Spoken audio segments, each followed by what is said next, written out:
بسم اللہ الرحمن الرحیم۔ وائس آف جرمنی کے اردو پروگرام کے ناظرین کی خدمت میں السلام علیکم۔ ناظرین، آج ہم آپ کو ٹرکی لیے چلتے ہیں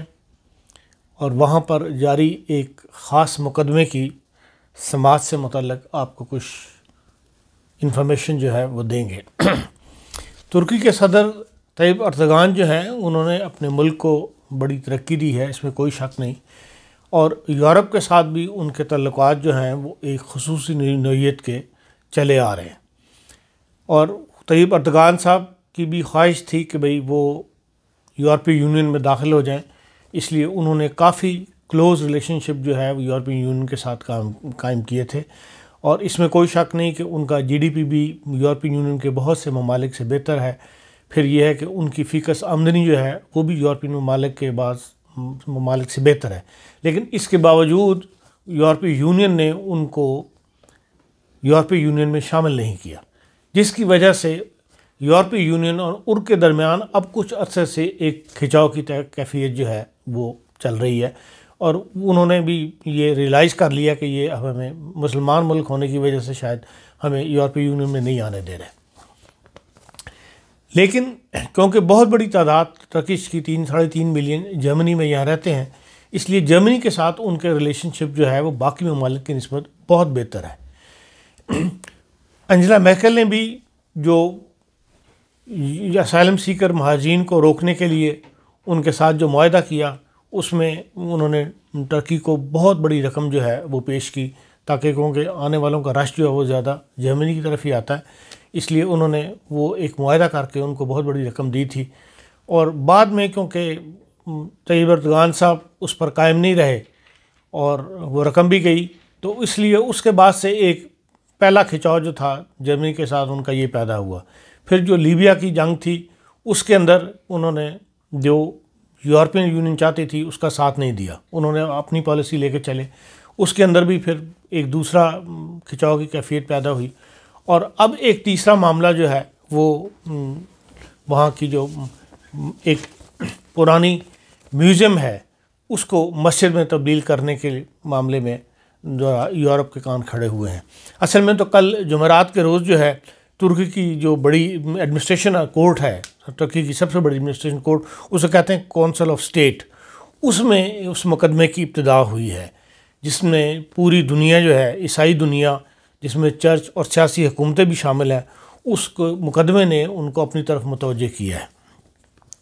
اصل میں وہاں پر دو بڑی زبردست قسم کی فن تعمیرات کی جسے کہتے ہیں نا نادر نمونہ، وہ دو بلڈنگیں ہیں جو قریب قریب ہیں، اور ان کو دیکھنے کے لیے ملینز لوگ جو ہیں وہ ٹرکی ہر سال جاتے ہیں، جو بھی استنبول جائے وہ اس کو دیکھے بغیر واپس نہیں آتا۔ ان میں سے ایک تو وہ سلطان احمد مسجد ہے، جس کو عثمانی بادشاہ جو تھا سلطان احمد پہلا اول، انہوں نے 1609 میں اس کو تعمیر کروایا تھا، اور وہ تعمیر شروع ہوئی اور 1616 میں جا کے وہ مکمل ہوئی، اور اس کے اندرونی حصے میں کہتے ہیں کہ 10,000 سے زیادہ نمازی نماز پڑھ سکتے ہیں، اور اس کی خصوصیت یہ ہے کہ اس کے جو فرش ہے اس میں بہت ہی خوبصورت بلیو ٹائل لگے ہوئے ہیں، اور جو بہت خوبصورت لگتے ہیں، اس میں کوئی شک نہیں۔ اسی طرح گنبد میں بھی میناروں کے اندر بھی نیلے ٹائل انہوں نے استعمال کیے ہوئے ہیں، اور جس سے وہ بہت خوبصورت نظر آتی ہے، اسی لیے یورپ والے جو ہیں اس کو بلیو ماسک کہتے ہیں، پورا یورپ اسے بلیو ماسک کے نام سے جانتا ہے، سلطان احمد ماسک تو ہم مسلمان جو ہے وہ کہتے ہیں۔ اسی طرح اس سے کوئی باہر نکلو تو ایک بڑا گارڈن ہے، گارڈن کی دوسری طرف جو ہے وہ آیا صوفیہ چرچ ہے، آیا صوفیہ میوزیم ہے، جو اس کی کئی حیثیتیں رہیں۔ یہ 916 سال جو ہے یہ چرچ رہا، کیونکہ اس کو ایک عیسائی بادشاہ نے جب وہاں عیسائیت تھی انہوں نے تعمیر کروایا تھا، تو 916 سال یہ چرچ رہا۔ بعد میں یہ جب عثمانیہ حکومت آ گئی تو پھر یہ 478 سال جو ہے یہ مسجد کے طور پر اس کو استعمال کیا گیا، باقاعدہ میں مسجد بنائی گئی ہے، آیات وغیرہ سب کچھ لکھا ہوا ہے۔ پھر بعد میں اس کو اتاتورک نے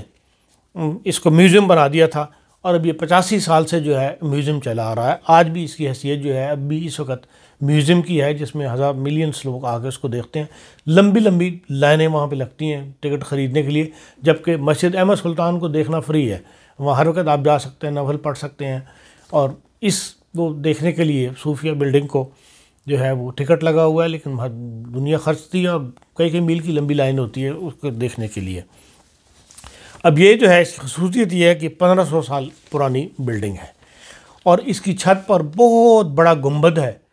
اور جس سہارے سے کھڑا کیا گیا ہے وہ بھی کہتے ہیں کہ آرکیٹیکٹ کا ایک عجیب نمونہ ہے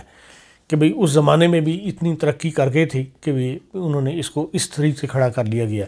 اور اس میں 4 مینار ہیں، اور اقوام متحدہ نے اس کو دنیا کے 8 عجائبات جو ہے اس میں شمار کرتے ہیں۔ اور یہ اصل میں تو جو بازنطینی بادشاہت کا زمانہ تھا اس کے اندر ایک بادشاہ تھا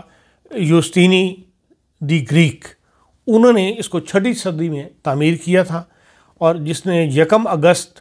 527 سے لے کے 14 نومبر 545 تک بادشاہت کی تھی، اور اس دوران اس نے اس کو تعمیر کیا۔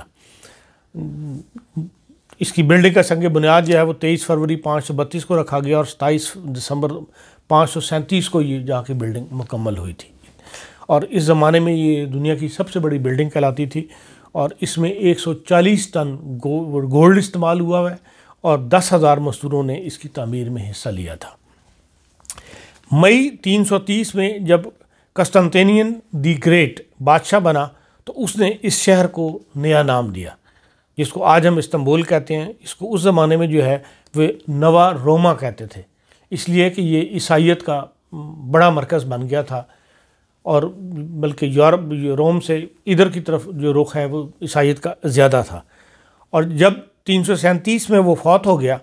تو اس شہر کا نام ایک بار پھر بدل کر اسی کے نام پر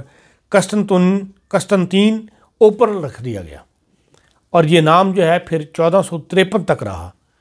پھر سلطنت عثمانیہ آ گئی تو اس نے اس کا نام بدل کر قسطنطنیہ اور استنبول، اس زمانے میں یہ دونوں ناموں سے کہتے ہیں پکارا جاتا تھا، اور 1930 میں اس کو باقاعدہ آفیشیل نام دیا گیا ہے استنبول کا۔ اور اس علاقے میں پہلے 1054 تک یہ عیسائیت کا ایک قسم کا ہیڈ کوارٹر تھا، یا ہیڈ کوارٹر کی حیثیت اس کو حاصل تھی، اس لیے اس کو روم رائش کشے یعنی روم کا امیر چرچ بھی کہا جاتا رہا۔ اور بادشاہ جو تھا یسطنطینیہ، اس نے یہاں عیسائیت کو بہت فروغ دیا۔ پھر یہ ہے کہ 1954 سے 1204 تک یہ جو بلڈنگ آج صوفیہ کہلاتی ہے،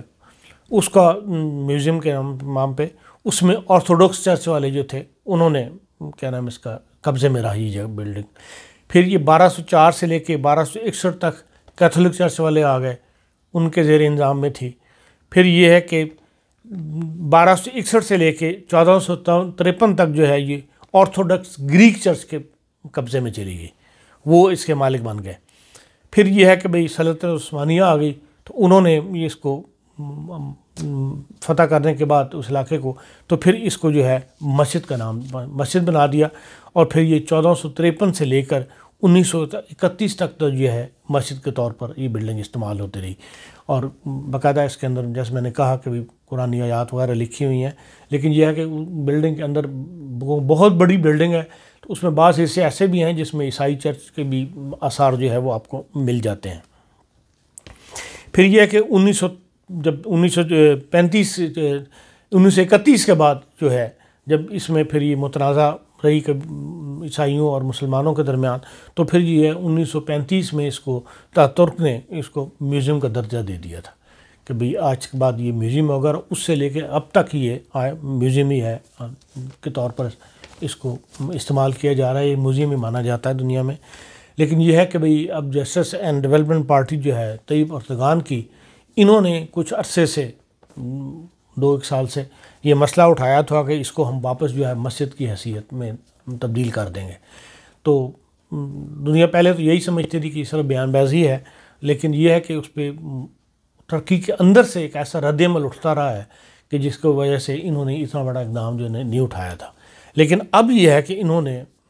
یہ لگتا یہ ہے کہ فیصلہ کر لیا ہے کہ بھئی اب ہم نے اس کو مسجد کی حیثیت دینی ہے۔ اب جو یہ ہے کیا نام اس کا سوموار کے روز جو ہے قسطنطنیہ کی 567 سالگرہ تھی اس کو فتح کرنے کی، تو اس کے اوپر اس کو خالی کروا کے وہاں پر طیب اردگان صاحب نے باقاعدہ سرکاری جو ہے امام سے وہاں پہ تلاوت کروائی ہے، اور جس کے بعد یہ لوگوں کو خطرہ پیدا ہو گیا ہے، عیسائیوں کو خصوصاً، کہ بھئی یہ بلڈنگ جو ہے واقعی انہوں نے فیصلہ کر دیا ہوا ہے، اور یہ جو کورٹ میں گئے ہیں، جو جمعرات کے دن سماعت ہوئی ہے، وہ ایک ویسے ہی ایک مطلب ڈھونگ ہے، یا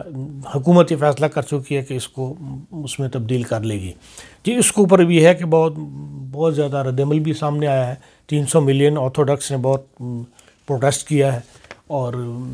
یورپین جو ہے ممالک حکومتوں نے، انہوں نے بھی باقاعدہ پروٹیسٹ کیا ہے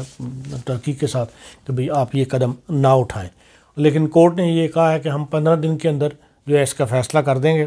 اور جو دنیا کی طرف سے اس کا رد عمل آیا اس میں یہ ہے کہ بھئی کیا نام ہے، انہوں سب نے یہ کہا ہے کہ یہ مذہب اور سویلائزیشن کا ایک نمائندہ جگہ ہے، اسی حیثیت میں قائم رہنا چاہیے، اور بعض حکومتوں نے یہ بھی کہا ہے کہ اس کی جو آرکیٹیکٹ ہے اس کے اندر ہم کسی قسم کی تبدیلیوں کو